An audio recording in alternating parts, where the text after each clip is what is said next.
মৃত্যু পরোয়ানা ঘোষিত হয়েছে। আগে শুনেন কেমনে। পিনাকি ভট্টাচার্য ফ্রান্সের একটা লয়ের কথা বলি, if you kill someone you don't need to death plan. ফ্রান্সে কি বাংলাদেশের মানুষ নাই? পিনাকির মতন একটা কুকুর এই ধরনের কাজ করে যাবে, কুকুরটা গলা কাইটা যদি এখানে কোনো মানুষের ডেথ প্ল্যান্ট হবে না, লাইফ ইন দ্য প্রিজন। বলতেছে ফ্রান্সে তো খুনের শাস্তি 10 বছর জেল, ফাঁসি তো দিবে না, তো পিনাকে খুন করে না কেউ কেন ফ্রান্সে? তিনা এক বক্তৃতায় গেল ক্ষমতা, আর এক বক্তৃতায় গেল 32 নম্বর। আলহামদুলিল্লাহ, আমার শহীদের মৃত্যু হইলে না বাংলাদেশে আমার ক্ষুদ্র ভ্রাতার ভগিনেরা ছোট বড় মাঝারি কমল কঠোর বাকশালীদের আস্ত রাখবে না, ছানা বানা করে ফেলবে। আমার মৃত্যুতে বাংলাদেশ পুত পবিত্র হবে। আমার সত্যি যদি মাইরা ফেলায় বাংলাদেশে যেন কোনো বাকশালী রক্ষা না পায়। মৃত্যুর খবর বাংলাদেশে পৌঁছানোর 24 ঘন্টার মধ্যে কাম ফিনিশ করে দেবে। শেষ না, আমি ওদের জন্য নরকের দরজায় হাজির থাকবো, ওদের জান ওইখানে আমি কালা কালা করে দেবো।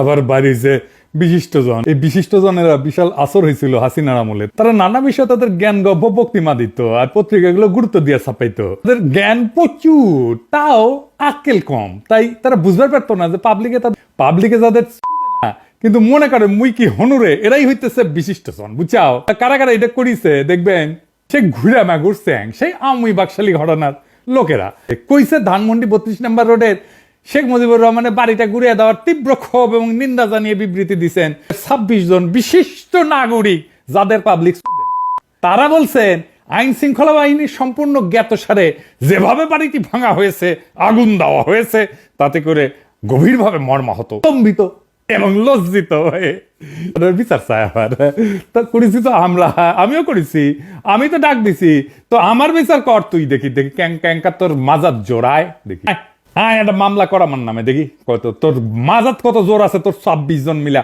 দেখি আয় কর তো, দেখি আমার নামে একটা মামলা, আয় দিব বিচার। মর্মাহত কে, স্তম্ভিত কে, লজ্জিত কে, তোকে কি কেউ মানেনি, লজ্জা পাস কে? বাড়ি বুলডোজার দিয়ে ভাঙা হয়েছে, তো বাড়ি তো হাসিনার বাপের, তোর ফাটে হাসিনার ফাটলে তাও একটা কথা ছিল। কারণ হচ্ছে হাসিনার রসুনের কোয়ায় না, ও একই রসুনের কোয়ায়, ওই রসুনের নাম ইন্ডিয়া। ইন্ডিয়া ভাবতে পারে নাই যে আমি ন্যারেটিভের তীর্থভূমি এইভাবে জয় বাংলা হয়ে যাবে। ইন্ডিয়া বিবৃতি দেয় 32 নম্বর ভাঙা নিয়ে, বুঝতে যাও যে এক শিয়াল যদি একদিকে হুক্কা হুয়া করে না আর উল্টা দিক থেকে ক্যা হুয়া করে সব শিয়াল চিল্লায়, শিয়াল দেখে বুঝবেন এই বিশিষ্ট জনগুলো হইতেছে ইন্ডিয়ার শিয়াল। হুক্কা হুয়া দিছে আর ইন্ডিয়া থেকে ক্যা হুয়া করিচ্ছে, বুঝছাও। আবার দেখেন ইন্ডিয়ার টেলিগ্রাফ কি কয়, যে বলে এটা নাকি ISI এর কাজ। ইন্ডিয়ান বাংলাদেশের মানুষ কি ধৈঞ্চারে তোগের মতো? বাংলাদেশের মানুষ রক্ত দিয়া যুদ্ধ করে পতাকা পাইছে, 24-এ রাজপথে আমাদের ছেলেরা রক্ত দিছে, বীরের মতো লড়াই করছে চোখের সামনে। তোগের মতো আলোচনা টেবিলে বসে ব্রিটিশদের সাথে নেগোসিয়েট করে স্বাধীনতা পাইছে। বাংলাদেশের মানুষের রাজনৈতিক আকাঙ্ক্ষা একবার দেখে আমেরিকার হাত, একবার দেখে পাকিস্তানের হাত। পাকিস্তানের হাত কুটি আছে জানি না, কিন্তু তোর আছে এটা শিওর। শালা ধ্বজভঙ্গ।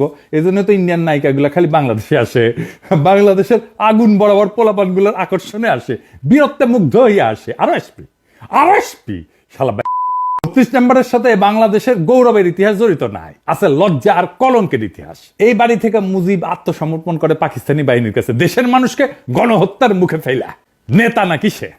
সুটকেস গুছে রেখেছিল, বুঝছাও, যে ধর্মীয়টি থেকে। তারপরে নাকি ফোন করেছে আর্মির জেনারেলদেরকে, আমাকে ধরে নিয়ে যাও। এই বাসা থেকে নাকি স্বাধীনতা ঘোষণা দিছিল। একেবারে মিছা কথা, ডাহা মিছা কথা। বাংলাদেশের সরকারের না এখনই পাকিস্তান আর্কাইভে খোঁজ নেওয়া উচিত। 1971 সালে ওই যে সোহাদ্দির বডিগার্ডের যে মামলা হয়েছিল না, স্বীকারোক্তি কি দিছিল, সে যেরকম ধান্দাবাজ, তার বাংলাদেশের স্বাধীনতার বিরুদ্ধে এবং পাকিস্তানের অখণ্ডতার পক্ষে স্বীকারোক্তি দেওয়ার কথা। আমি 99% শিওর 1%-এর জন্য আপনারা পাকিস্তানে একটা স্পেশাল মিশন পাঠাতে পারেন, মিলা যাবে। আমি কইলাম এটা আরো আগে করা উচিত ছিল। ইনফ্যাক্ট সেই মামলার পুরা নথির নকল বাংলাদেশের সরকারের নিয়ে এসে উন্মুক্ত করে দেওয়া উচিত। মুজিবের যে দুর্নীতি মামলা যেটা দেখালাম, যেটা 2 বছর জেল কাটিছে না ওই সোহাদ্দির বডিগার্ড, সেই মামলার নথি উন্মুক্ত করে দেওয়া উচিত। আওয়ামী লীগকে মরালি দুর্মুষ পেটায় না করলে ওরা থাকবে না। এই সরকার যে সমস্ত সরকার যে সমস্ত ভালো কাজ করে না, তার দায় এসে পড়ে ছাত্র জনতার নেতাদের উপরে, খেতে হয় তাদের। আর নতুন রাজনৈতিক দলকেও কিংস পার্টি বলে কটাক্ষ করা হয়, মানে ছাত্ররা যে দল তৈরি করতে যাচ্ছে, যারা গালি দেন ওই নেতাদের দোষ দেন। তারকে একবারে ভেবে দেখছেন যখন ছাত্র জনতা 32 নম্বর ভাঙ্গে, তখন সেটাকে কেন আর কারো কাজ বলে মনে হয় না? ছাত্র জনতার এই কাজ সরকার যেহেতু সরাসরি ঠেকানোর চেষ্টা করেনি, সুতরাং সেটা তো সরকারেরই একটা কাজ। আমরা সরকারের পাবলিক পার্টনার, তারা যেটা করতে পারতেছে না সেটা তাদের পাবলিক পার্টনাররা কইরা দিতেছে। সরকার পুরা বিপ্লবী হইলে এটা সরকার নিজেই এটা ভাঙতো। সরকার আধা বিপ্লবী জন্য সে চুপ করে থাকে, আমরা কামটা সেরা দিই। আধা বিপ্লবী সরকার হইলে তো এমনটাই হওয়ার কথা। নিজে কতবার কইছি এটা বিপ্লবী সরকার না, এটা বিপ্লবী সরকার না। আমরা চেষ্টা চরিত্র কইরা সরকারকে আধা বিপ্লবী সরকার বানাইতে পারছি, এরপরে আমরা পুরা বিপ্লবী সরকার বেনে দেবো এই সরকারকে। এটাই আমাদের অর্জন। তারা মূলত শেখ মুজিবকে ফ্যাসিস্ট বলে মনে করে না। তাদের কাছে বাকশালও একটা ভালো ঘটনা, সুন্দর কত্তার পাদ তো শেখ মুজিবের পাদ, ওটা গন্ধ না, বুঝছাও, সরাসরি বলতে পারতেছে না। সেই জন্যই এই মপ টপ বইলা এই সমস্ত ধোঁয়াশা তৈরি করতেছে। সরকার গত 6 মাসে যা যা ভুল করেছিল, যে জায়গায় সেইটার কাফফারা দিতে হয়েছে আমাদের 5ই ফেব্রুয়ারিতে। আবার আর একটা জনফস্ফোরণ হয়েছে। এই জন্যই প্রেসিডেন্ট সরকার আরো সংহত হয়েছে, ভালো হয়েছে আমাদের জন্য। অপারেশন ডেভিল হান্ট শুরু করতে পারছে। একটা সুশীল হান্টও চালু করা দরকার। কারা কারা এই যে 26 জন এই সুশীলেরও হান্ট করা লাগবে, জনতাই করবে। যাই হোক, আবারও কিন্তু আমাদের অর্জন ধুলায় মিশে যেতে পারে যদি আবার আগের আলস্য কাটায় উঠতে না পারে। আগের আলস্য আর সিদ্ধান্তহীনতা, অবিবেচনা প্রসূত নিয়োগ চলতেই থাকে। 7ই আগস্ট কি লিখেছিলাম দেখেন, লিখেছিলাম এমন হয়েছে বাংলাদেশের ক্ষমতা এখন হাসিনার বদলে সুপ্পু। তাহলে এত রক্তপাতে তো প্রাণদানে লাভ হইল কি? বিপ্লব মানে গণক্ষমতা। আমেরিকা প্রবাসী এক সাংবাদিক।